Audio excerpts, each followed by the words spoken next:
You're listening to Investify, preaching financial independence and assisting investors to achieve a more flexible and free lifestyle through smart financial planning and real estate investing.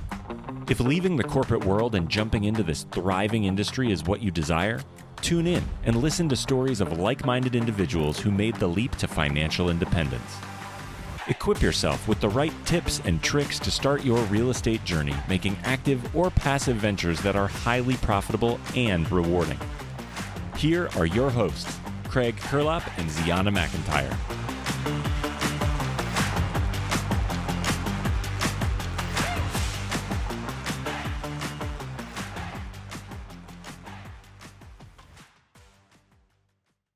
What's going on, everybody? You are listening to Investify.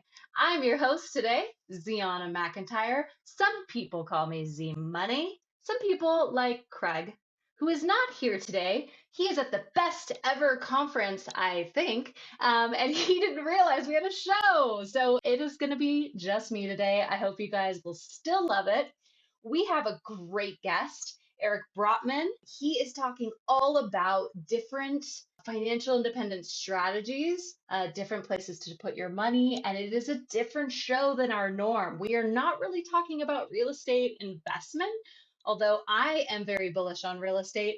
I also diversify in some of these accounts that he's talking about. So definitely listen all the way to the end. There are lots of really good nuggets. He breaks it down in an easy way, and you can definitely reach out to him for more. He also has a great podcast called Don't Retire, Graduate, where you can learn even more about all of these strategies from a financial advisor directly.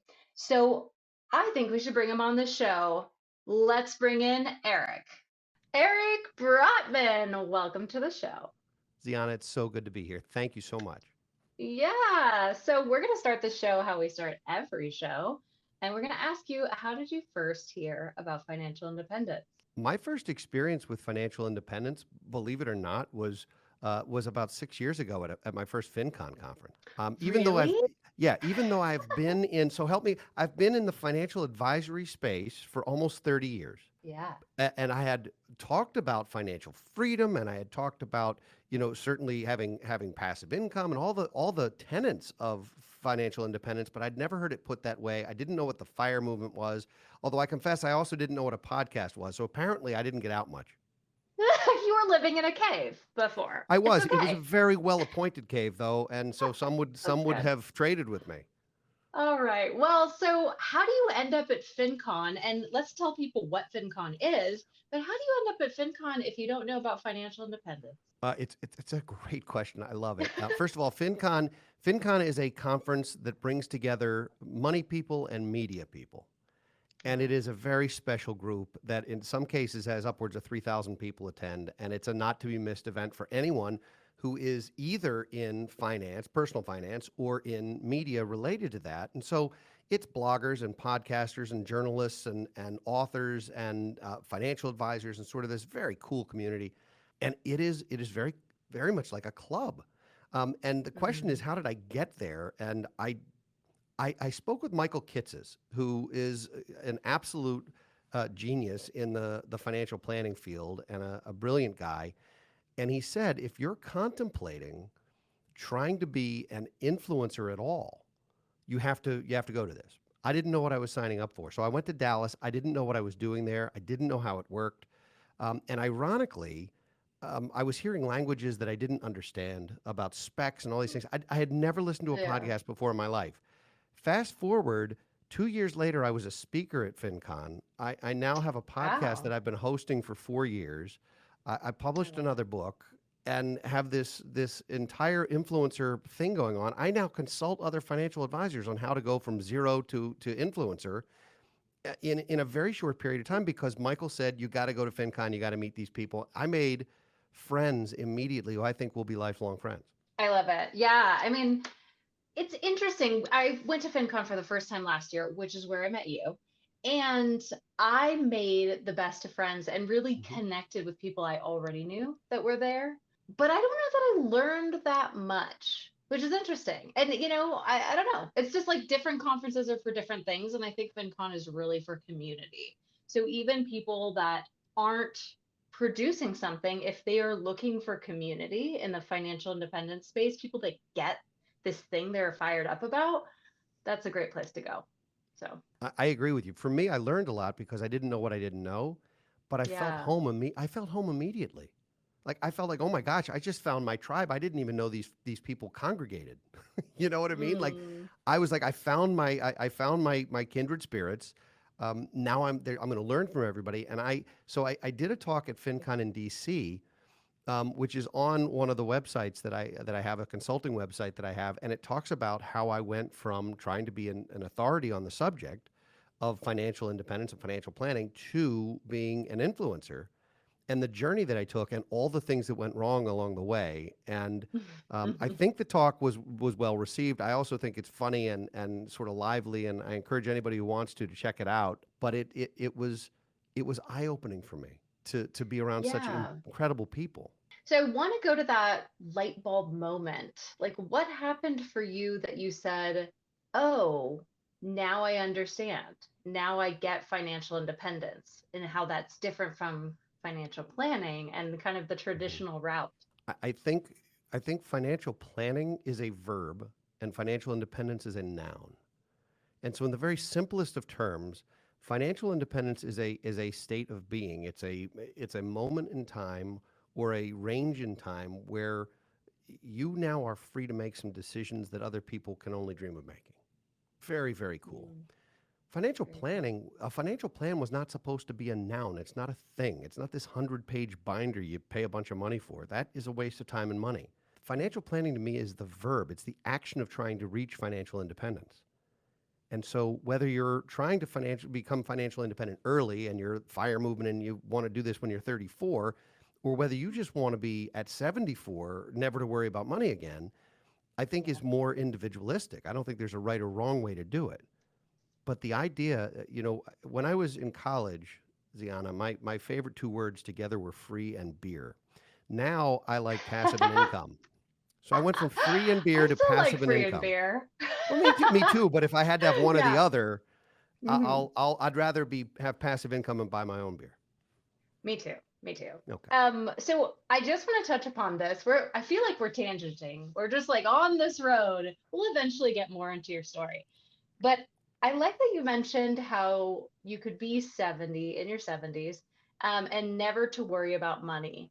But one thing that I've learned on my journey, I've been financially independent since I was 28, and I'm 35 now. I still worry about money. And so I Hmm. do think that it's different. One is psychology and one is math.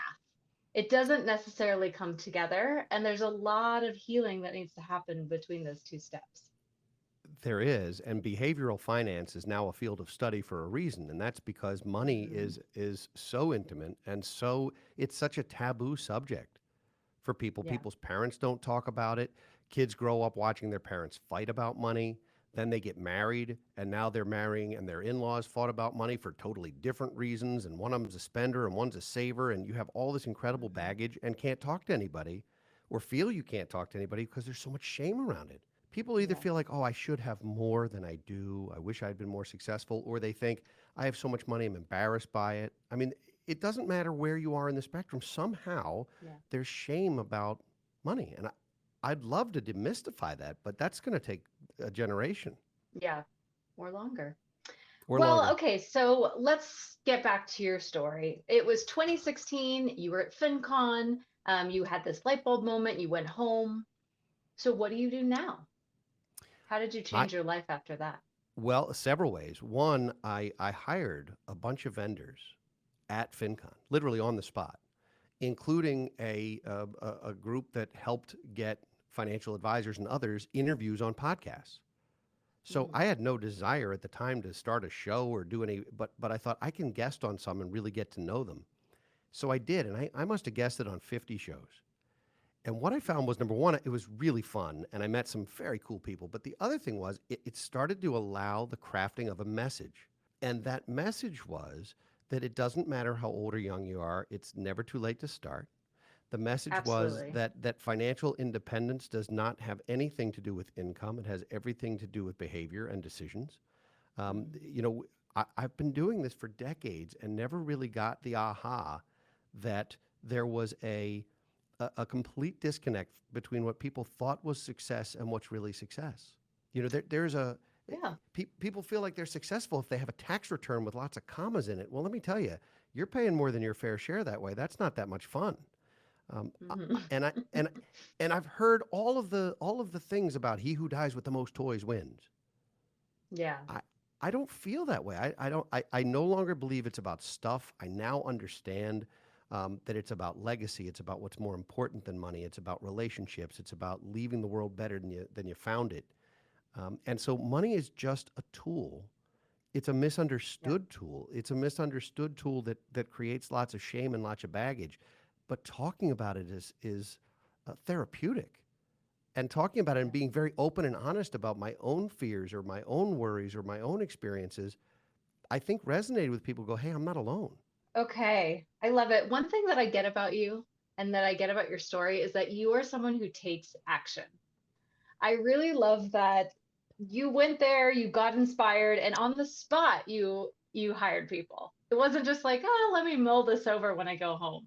So I think that's really inspiring, and I think it's just important because a lot of our listeners are new and they get stuck in that analysis paralysis thing. And so Yeah. sometimes you just need to take a little action and then you can learn more along the way. But if you're only collecting information without enough action, you're not going to be moving forward. So, yeah, I think that's a Analysis really inspiring paralysis thing. is real. No, I Yeah. agree with you completely. I think it's important to take action. I have been guilty at times in my life and in my career of sprinting and not always sprinting in the right direction. You know, I'm a Yeah. thoroughbred in that I want to run, but I sometimes have to be guided to run in the right direction. But I'm going to be running. I'm going to be going full speed, full steam at something. And Yeah. fortunately, if you're self-aware enough, or if you have the right team with you to help redirect you when you're off base, it's so much better than sitting still. You know, money's the same way, Ziana. Money's the same way. Money is like water. If it's moving, it could power a city, and if it's stagnant, it smells bad and draws flies. Yes, that's a good way to look at it. So, okay, I want to hear about the changes you made to your financial portfolio because as a financial advisor, Mhm. one would think you would know it all, right? And so what did you have to do to kind of move towards financial independence? First of all, one should never think I know it all, including myself. Very Because dangerous. I Yeah. most certainly do not, and I think it's great to constantly be learning. I think education's a lifetime thing. Yeah. That said, the way I started advising it started with why a lot more than how. Mm, And yeah. so, from a portfolio standpoint, from an asset standpoint, the one thing that I did differently was I started looking at future net income as opposed to future gross income. And that meant putting money where it would never be taxed again and using it in ways where I could grow enough wealth that the government would keep its mitts off of as possible.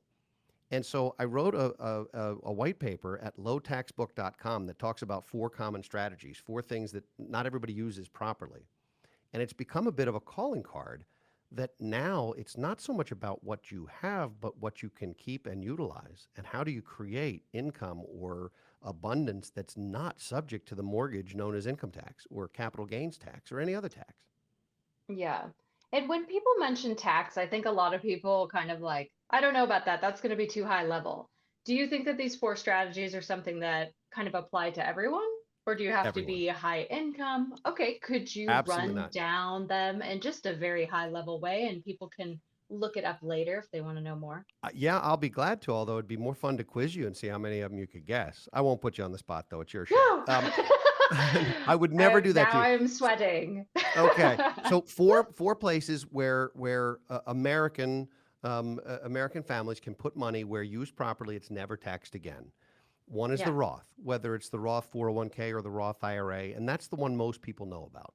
They know that you can use after-tax dollars to fund something and grow it in a tax-favored way.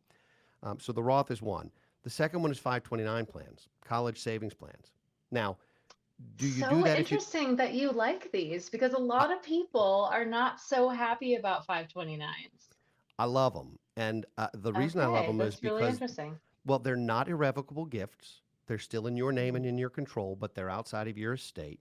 You can change Mhm. beneficiaries. They have no law or no rule against perpetuity, and they can be used just about any time for just about any type of education. So I happen to think it's a great way for grandparents to park money for grandkids where it's still grandma's money if something goes wrong and she needs it, but if she doesn't, it's going to roll downhill completely tax free. Okay, but if grandma needs it, she gets taxed heavily on it, doesn't she? Only Is on there some gains. kind of fine? Okay. Well, no.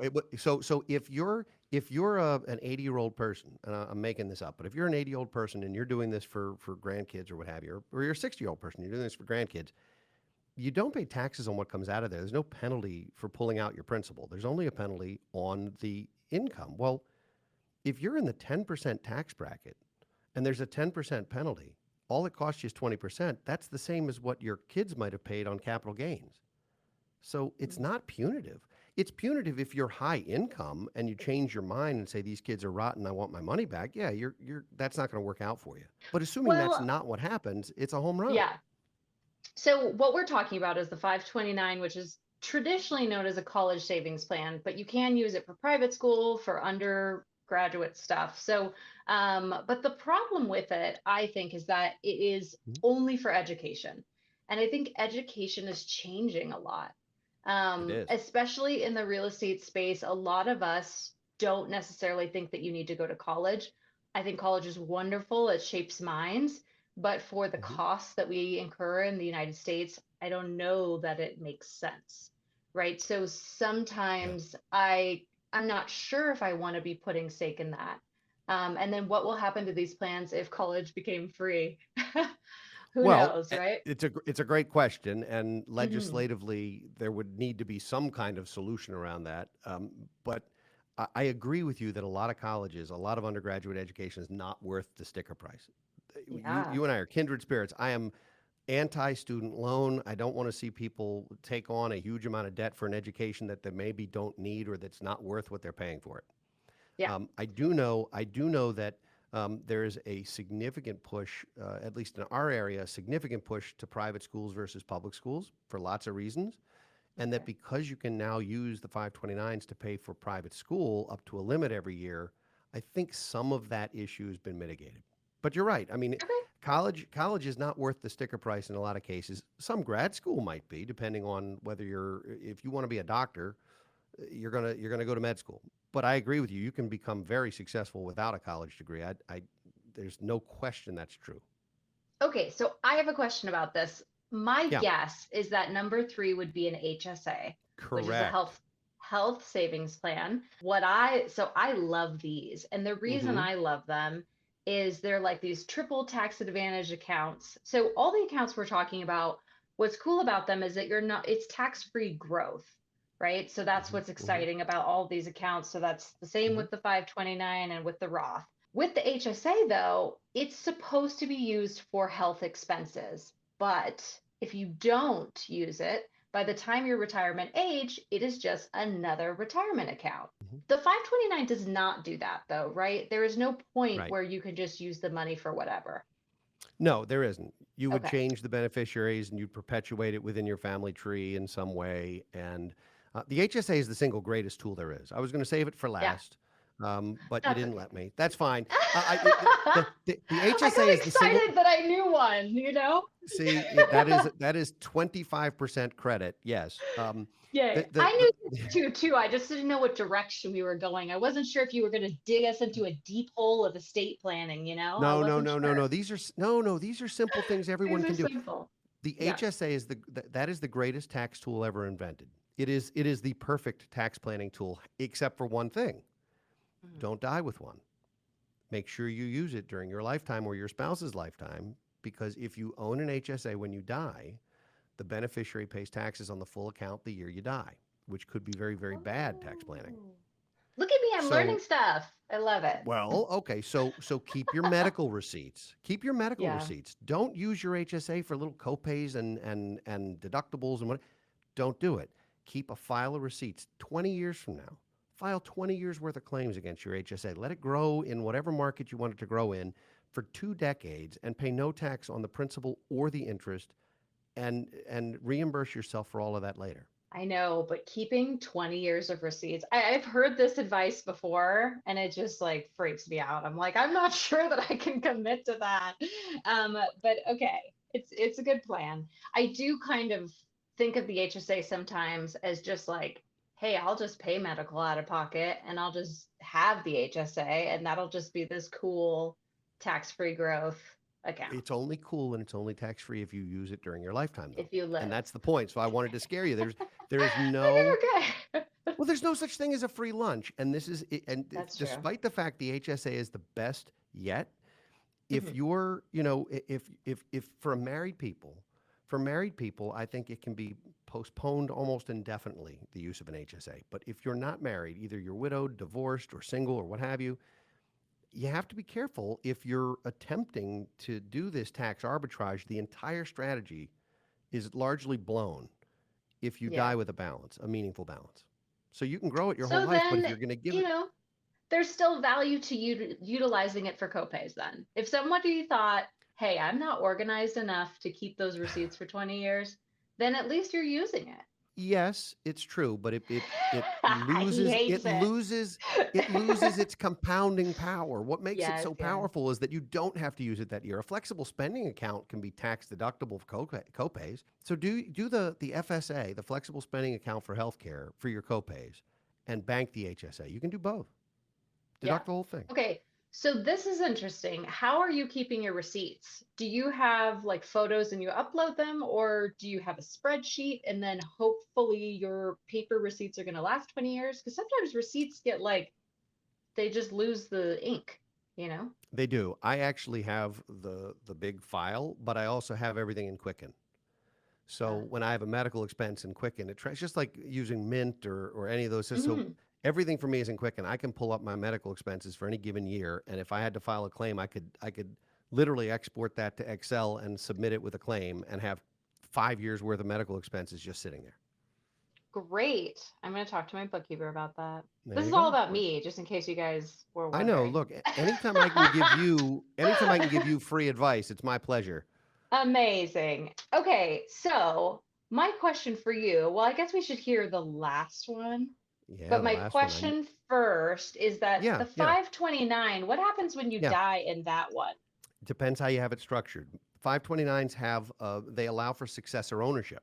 So if you're married, you want the successor owner to potentially be your spouse. If you're doing this for a grandchild, you want the successor owner to be your son or daughter to benefit the grandchild. You never want the child to Okay. be the owner of the plan. Because as soon as the child's the owner of the plan, it becomes custodial. It becomes a something you can't change anymore. You can no longer change the beneficiary.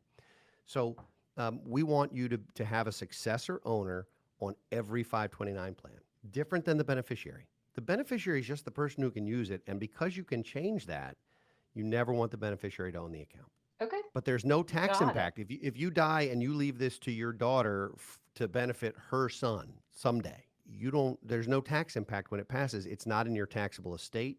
You don't have to worry about any kind of inheritance tax.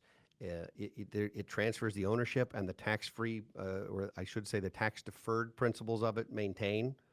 Doesn't change the cost basis, nothing. Okay, well, you're selling me on it. I might be investing in that. Look, Okay, I know tell people who us. fund 529s. I'm sorry, Gianna. I know people No. who have created 529s before they have children. Yeah. They literally create Mhm. them for themselves because in some states you get a deduction for your contributions. So you can't deduct it federally, but maybe at the state level. Depends where you live. Sorry, Yeah, I didn't mean to Colorado steal is your one of the thunder. highest states, and I live in Colorado. Anyway, tell us about number 4, because Okay. I want to know about the trickle down is Mhm. what I want to know. Okay. Because I think that happens to people a lot, is that they don't realize that all these accounts have a maximum, right? Like an HSA at somewhere around 6,000. No, an HSA is probably 3,500 right now. Well, it depends Is the max whether you're it's single or 3650 married? if you're single. It's double that if you're married, and it goes up a little if you're over 55. Okay. And then, so the Roth is about 6,000. So it's like, which one do you do first? But let's hear the fourth one and then Well, figure out the, how you do it. okay, but the Roth isn't 6,000. If you have a Roth 401k, it could be 20,500. Oh, It's you're not just the teaching me Roth more IRA. things. Hmm. Yes, if you have a 401k, for young people, for people who might not have hit their income stride yet, but they have the bandwidth to do this, you can put $20,500 a year into a Roth IRA. It's 27,000 if you're 50 or older, but it's $20,500 a year into the Roth 401k through payroll deduction. It still qualifies for a match if there is one. If you get a match, it goes into your traditional account rather than the Roth account, so you'll wind up with some of each, and that's fine. But what a total home run. So yeah, the HSA, you're a young married person. The HSA gives you 7,300. The Roth 401k is another 20,500, and maybe you have a spouse who's working, maybe it's double that. The 529s have contribution limits, but only up to the annual gift exclusion, which is 15,000 per donor per donee per year. So parents can do So you can just $30,000 a squirrel year. all your money away. You can put a lot of money. I'm not saying you should. This is not Yes, advice. Disclaimer. yes, It's not advice, but you can put. So the limits, yes, there are limits. The fourth yeah. one, and I can't wait to see the look on your face. The fourth one's life insurance. Oh I saw no, the look. You I made the already look. know. No, no, no, no, no. I already know about this Oh, because let I me was a hear. Oh, I life want to hear this. insurance hater for a long time. And Okay. then I've got friends that now sell life insurance and I'm come around. I have come Okay. around. So So, I am so open to this conversation. whole life insurance. Whole life Yes. insurance has all the components of a Roth IRA with no contribution limit and a death benefit. Yeah. And done right, it creates the greatest collateral ever. So I talk about in that white paper I was telling you about, I talk about how I use these four tools. Yeah. My life insurance policy paid for my first piece of real estate. So Yes, that is a very so cool thing. You so can kind let's of borrow your own money. well, and you don't even have to borrow it from the insurance company. People think you have Mhm. to borrow it from the insurance company, and that might not be a good deal. You can actually use a cash value line of credit, just like Mhm. a home equity line or a line of credit against real estate or securities backed line against your portfolio. You can do a cash value line, which right now is, I think, at 3% or three and a quarter, and it doesn't go on your credit report. It doesn't affect your credit, so it doesn't affect your credit score. It allows you to have the capital you need, and it's the same as cash in terms of the mortgage company. They don't care. Yeah. And so when I bought my first home, I was 26 years old, and I had a life insurance policy that my parents had the foresight to get for me when I was a teenager. And when I adulted, I graduated from school, and they gave it to me, and they said, "It's yours now. Take care of it." And I used that to buy my first home. Fast forward, first of all, I sold that home. Since I know you like numbers, I sold that home for 2.5 times what I paid for it. So I made Nice. money, and I would not have been able to buy it without the life insurance. Then I started this company in 2003, and no bank would lend me money as an entrepreneur. I'm trying to Mm. start a company. I'm borrowing from Visa. I'm borrowing against my house. I'm borrowing against my mother's house. You know how what you have to do in your 30s to borrow money from your mom to start a company is like there's risk involved there. You could mess up Thanksgiving forever. But one of the places I went was my life insurance, and made a difference because banks would not lend to me. I didn't have 2 years tax returns. I didn't have the P&L I needed. So as an entrepreneur who was bootstrapping, I'd much rather have a life insurance loan at 3 or 4% Yeah. than put it on Visa at 18% and hope for the best. Yeah. Okay, but my complication with life insurance is that you have to have the forethought to know what you can afford to put into it, right? Because you kind of lock yourself into this thing saying, I'm going to contribute 30,000 a year or whatever the amount is. Is that not true? It can be true. It doesn't have to be true. Okay. There are ways to fund a contract fully as a single payment. That does not mean a single premium policy because that creates a modified endowment. And now we're into tax law, and I don't want to do that on your show. But there are ways to pre-fund whole life insurance where you basically say, here's what is going to equate to 10 years of premiums. It's a 10-pay contract. I'm parking that, and it's going to draft 10 times. So I don't have to worry about coming up from it from my salary, for example. Hmm. Another way to do it, though, is I treat whole life insurance like the fixed income portion of a portfolio. So if your objective is to hold 80% in stocks, and again, I'm making this up, it's not advice. If you've got 80% in stocks and 20% in fixed income, some of that fixed income might as well be life insurance because, quite frankly, it's more compelling than a bond or a CD or cash, and it's self-completing. I Yeah. mean, it really is. And there are people who will argue against any of these four, and that's the beauty of debate. I happen Mm. to think that these are the four spots where used properly and responsibly, you can build as much wealth as you'd like, not only for yourself, but for your entire family for generations, and to do it in a way that is completely tax favored. Yeah. What And is so if you were to interesting see about my this? portfolio, yeah, Mhm. yeah, go ahead. What's interesting about this is the people that I know that are super pro life insurance, they're actually not into the stock market, so they don't like things like a Roth because they think that there's more risk in that than the way that life insurance works is it's like a super compounder because the money's never really gone. Am I explaining this That I will well? disagree with. That I will Okay, disagree with. okay. I don't think life insurance should be in lieu of a traditional equity portfolio or real estate or any. I think it's part of a diversified portfolio. I do not think Mm, it's the sole be all answer. I think there's some folks who might make their living doing life insurance who want to convince you that's all you need. I can't fathom. I've never met a human being where that's a good idea.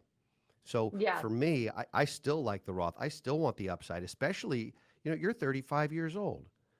If you can earn a 7% return, I don't know if you can or not, but if you can, for the next 21 years, your money's going to double a couple of times. yeah. Like like that's a beautiful thing. So no, I do think it's important to have equities. I do think it's important to have different types of debt instruments. I think it's important to have cash and not just cash equivalents, but actually an emergency fund and where you're going to go if you suddenly need a washer and dryer or the car dies or life happens or you're out of work for 6 months. And because there's some people that play it real fast and loose with the life insurance, where that is their emergency fund and it's everything. Yeah, but that It's not sounded scary everything. to me. No, it can't. Nothing is Yes. everything. It Yeah, can't be. yeah, It yeah, it yeah. is. And by the way, I don't suggest that strategy to anyone who hasn't Sure. already met their financial independence objectives. That doesn't mean they're Mm, financially independent. It means that what they're doing in the traditional investments is on pace with reasonable assumptions to get them there at the age they'd like. So if you okay. said, I want to be financially independent when I'm 60, and I said, well, we have 25 years to get you there. Let's do the math because the math doesn't lie. It is what it is. Here's the return. Here's inflation. Let's see. We figure out what that is. Then, if there's either the abundance to do more or if there's a way to carve out a piece that's in the fixed income space that's appropriate for life insurance, then you do it. But you don't do it in lieu of having your foundation. That to me, that's a mistake. Okay. Well, I love the clarity. What I want to go back to is the question that I had about how do you decide what's the order of investing that you do? Well, some of that's going to depend on individual circumstances. The first thing is you got to Mm, be debt free. And by debt free, I mean adverse debt free. It's fine to have leverage against a piece of property or a business or what have you, but adverse debt free. I don't want you showing up with a big car payment and a credit card bill and student loans and all that stuff and then saying, where should I invest? We mhm. got to get you out of the hole you're in before we can start building. So out of debt, then it's cash. Boring, I can put you to sleep, but you got to have enough cash so that when life happens, you're not going back into a debt problem to solve it. So there has to be Yeah. an emergency fund. That's the moat around your castle. If you haven't dug the moats, don't start building the castle yet. You'll be invaded by predators and creditors. So once we built that moat, then we start building the castle. And then what do? Well, first, you have to figure out how much you would need to put away to hit a reasonable target for yourself. First things first, if there's a company match, if you're in a 401k program with an employer and your employer is going to match 50 cents on the dollar if you do up to 6%, do at least 6%. Get the free money. They're giving Yeah, you three. for Take sure. it. Some companies match or do a contribution to the HSA. Same kind of idea. If the company's giving it to you, take it. That's part of your employee benefits. That's a great thing. The only person I would suggest doesn't do the 401k fully is somebody who's got such mind-numbing debt that they really can't part with it because they're going to wind up in a bigger hole. So first is the debt, then's the cash, then's the free money. Where is the free money? Then it's generally about building a diversified portfolio. If you're young and you're just getting started, it's going to be an equity portfolio. You're going to ride the ride a little bit. And that's okay because you're buyers. So to me, you use the equity markets and the intangible assets to build accumulation. Then you use tangible assets to build income, whether that's real estate or businesses or other types of tangible things. And I think it's good to Okay, have can you both. break that down a little bit for people that are getting a little bit lost in jargon land? Like, what do you Yes. mean by equity versus tangible, just so people Okay. understand that? When I say equities, I mean stocks. So stocks Okay. or stock funds or whether it's, and Index we could argue all funds. day, Yep. well, we could argue all day whether it should be an index fund or something else, but some kind of equity Sure. exposure, some kind of stock exposure.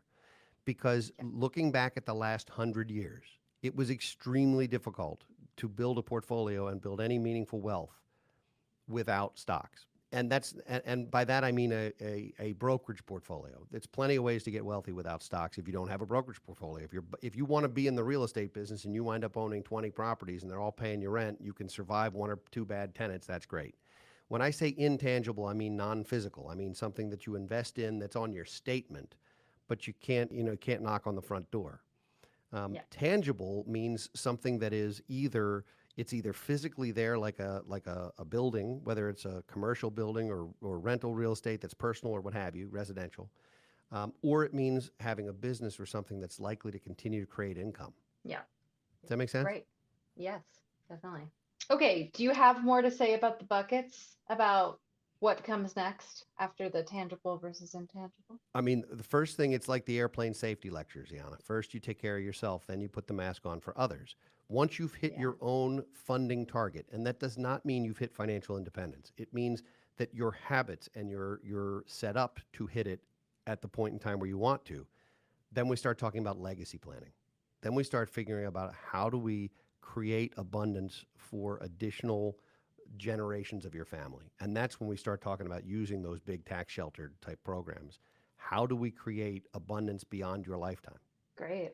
This is a question I want to ask you because you come from being a financial advisor. There is some conflict out there about if people actually need them and if they should just have something so simple that they can manage it themselves.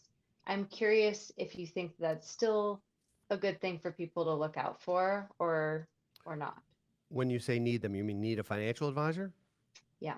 No one needs a financial advisor. People want financial advisors. All right. And it's kind of like no one needs a trainer at the gym. Mm-hmm. You know how to do a push up or a sit up, but there's something about not only the accountability partner, having that appointment going and making sure the form is right and doing the sit ups properly and saying, I'll see you next Tuesday. And like I have a personal trainer, not because I don't know how to work out, but because I have a better experience because I have someone guiding me. Yeah. I happen to think the value of a financial advisor is largely qualitative. I don't think financial advisors necessarily create better quantitative outcomes. And I certainly don't think financial advisors should be tied to success in markets or returns. Computer programs can do that. Robos can do that.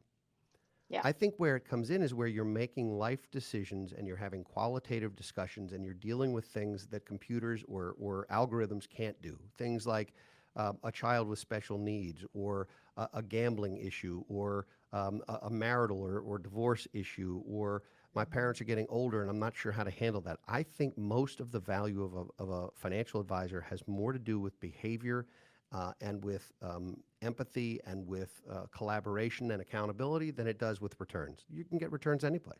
All right. So the last question I have on this subject is, can you talk a little bit about fiduciaries versus traditional financial advisors and what people should look out for when they are looking for one, if they decide to go that route? Yeah, fiduciary, that is a word that's being tossed around in the media, and a lot of times it's not being used properly. And in fact, governmental regulatory agencies are throwing out fiduciary rules, and they're all different. So how can the definition of fiduciary be different in one document than another?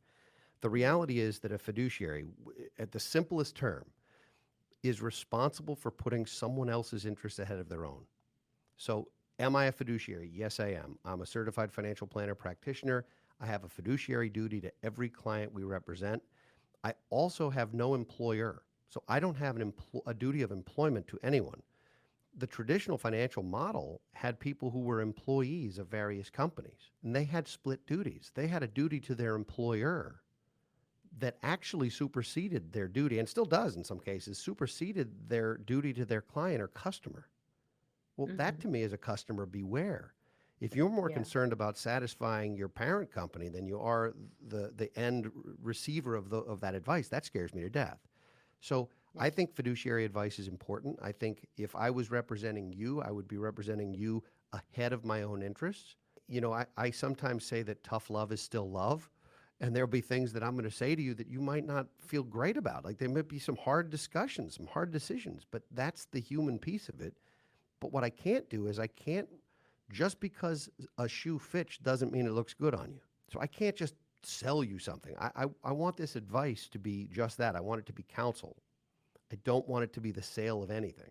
And so I do think when you're looking for advisors, it does not mean that someone who works for a company is not a terrific advisor. They certainly can be. But there's a conflict of interest you cannot escape. And so I think it's important to work with somebody objective and independent and who is a fiduciary and does carry that licensure. Because unfortunately, unlike lots of industries, you know, you're not a doctor until you've passed your medical exams. You're not a lawyer until you've passed the bar. You're a financial advisor if you say you are the day you show up and you're working for XYZ company. That's horrifying. All right, I want to switch gears. We have a final part of our show where we talk about, we ask you 4 questions. I'm saying we because I am used to Craig being here, but he's not.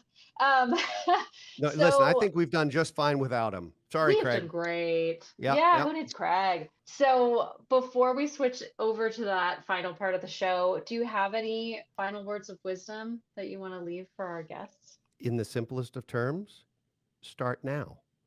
Don't let analysis paralysis take over. Start now, whether it's on your own, whether it's with an advisor. Get your ducks in a row and have a plan. Planning is a verb, not a noun. Start now. Yeah, I love it. Ah, you're such a podcaster. Just sort of very concise. The final 4. All right, we're going to ask you 4 questions. We and Mhm. imaginary Craig. Yep. So question number 1, what are you reading right now? I just finished Mitch Albom's new book, Stranger in the Lifeboat, which is Ooh. amazing. I tend to read for inspiration, not information. And so Yeah. when I read, especially when I get a chance to read for pleasure, I tend to read things that make me feel good and make me think and make me sort of make me a better version of myself. And Mitch Albom's the best. Yeah. So that's a great He book. It's brand is new and the it's terrific. best. He's the best. So my yeah. favorite book ever is The 5 People You Meet in Heaven, and I've read all of his books, and I didn't know he had a new book. Stranger in the Lifeboat. Wow. And it's Can you great. tell me just a little headline? What's kind of the premise? The premise is there are people who survive an explosion on a boat, and they're stuck at sea with limited resources, and they meet someone who claims to be the Lord. Interesting. And it's a really interesting. It's not a religious book. Mitch Yeah. Albom's writing it's spiritual, but it's not Yeah. religious.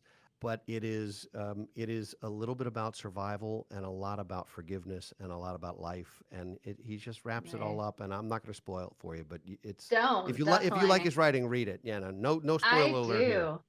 Yeah, I'm feeling a yeah. lot of delight right now. I'm really excited because I read a lot and it's always the quest for what's the new best thing to read. So I'm very excited. My Kindle thanks you. Okay. So question number 2, what is the best piece of advice you've ever received? There are so many. It's so hard to distill this down to one because I do have a big, I have a big tent. I take advice from everywhere, and I think that's important. But I got advice in the first 6 months of my career. I was a 22-year-old young person starting a career in at the time, financial services. I wasn't a CFP yet. And I was at a meeting, and a guy who was my senior by probably 10 years looked at me and goes, "Can I give you some advice?" I said, "Sure, why not? I got nothing to lose." He says, "I'm going to give you 2 pieces of advice, and if you do this, you'll be more successful." I said, "All right, what is it?" He says, "Number 1, don't ever wear your school ring again. You look like somebody's grandkid." So help me God, I had my class ring on. He's like, "Take it off. Don't ever wear it again." And I didn't. And the second piece of advice, which was a little bit more impactful, though harder to implement, was he said, surround yourself with other professionals, roughly your age, in different industries. Get together regularly, learn from each other, build relationships together, and create a network. It doesn't take a mastermind to do that. Now, this was before mastermind was a thing. So I Yeah. created a group in my early 20s, which we called Mastermind. And the fact that I didn't, get a trademark is very upsetting. But at any rate, he said, surround yourself with people who do things different than you do, differently, and learn Yeah. from each other. And so we did. I put out, I had to find the people to do this. So the first thing I did was I tried to find the right attorney. And this was before the internet and social media and all that kind of stuff. So I wrote letters. I sent letters to 1,200 attorneys in the Baltimore metro area and said, I got an idea. Can I take you to lunch? I took 60 lawyers to lunch, sometimes 3 in the same day, where I'd be at Wow. the same restaurant for an 11:15, a 12:30, and a 1:45. And I found the guy I wanted and ultimately built this group. And almost 30 years later, we are the closest friends. We've done enormous amounts of business together, but more importantly, our families and our lives have been enriched by that group. And so I thought that was some of the best advice I'd ever gotten, and I took it to heart. I love it. This is great. Okay, question number 3. What is Mhm. your why? My why stems from the fact that I was an English major and that I also love to read, and that I took my why from J.D. Salinger's Catcher in the Rye. And I trust you've read that book, probably not since I middle school. have, but I cannot remember it for the All right. life Well, of me. So there's give me a warm up.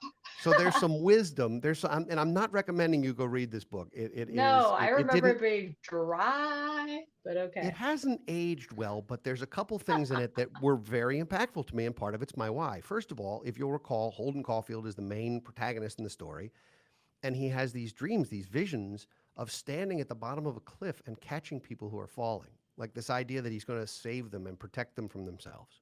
Hmm. And so that became sort of an interesting piece doing financial advising, understanding that most people I meet with are on the precipice of either making very, very bad decisions or are one terrible news story away from doing something that they won't recover from.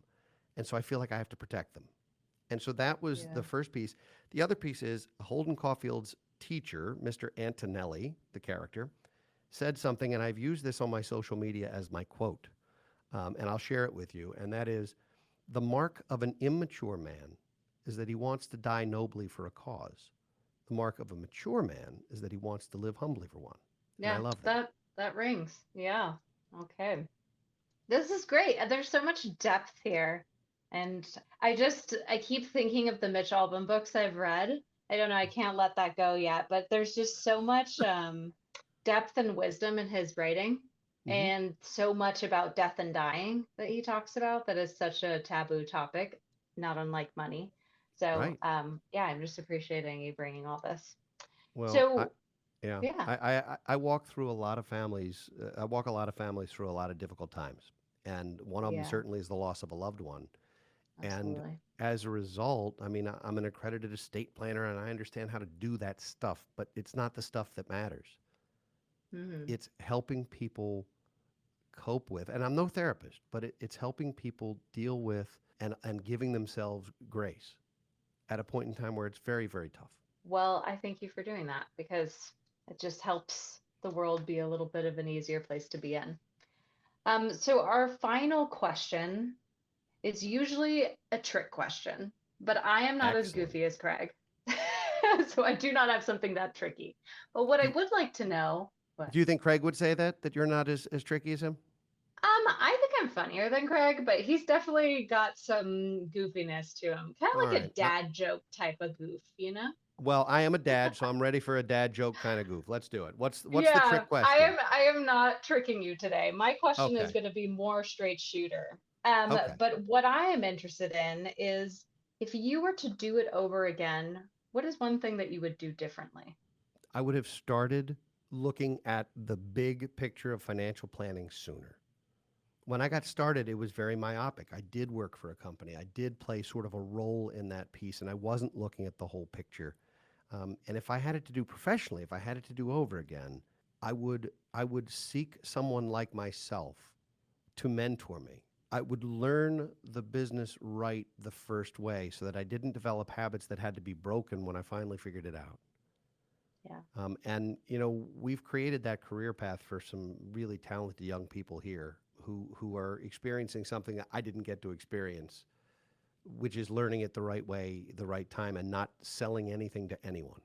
They're not calling their friends. They're not listed. They're not, all they have to do is just be great and learn and be empathetic and be communicative. And if I had to start over again, I would have found a mentor. I'd have worked for free because I worked for so little anyway. And I didn't have a mentor. I had a sales practice, and that was not rewarding. Believe it or not, I had some success in spite of myself at that, but that didn't give me joy. Yeah. Well, I think that's great advice. And I'm even thinking of somebody who could use that right now. So I will definitely share this with her. So where can people find out more about you? I'll give you two spots. One is brotmanmedia.com, which is where you'll find the books and the workbooks and the online courses and the podcasts and sort of all the resources there. And then the other is our company, which is BFG Financial Advisors. And you can go to bfgfa.com and learn more about what we do. Great. Well, thank you so much for being on the show today and sharing all your wisdom.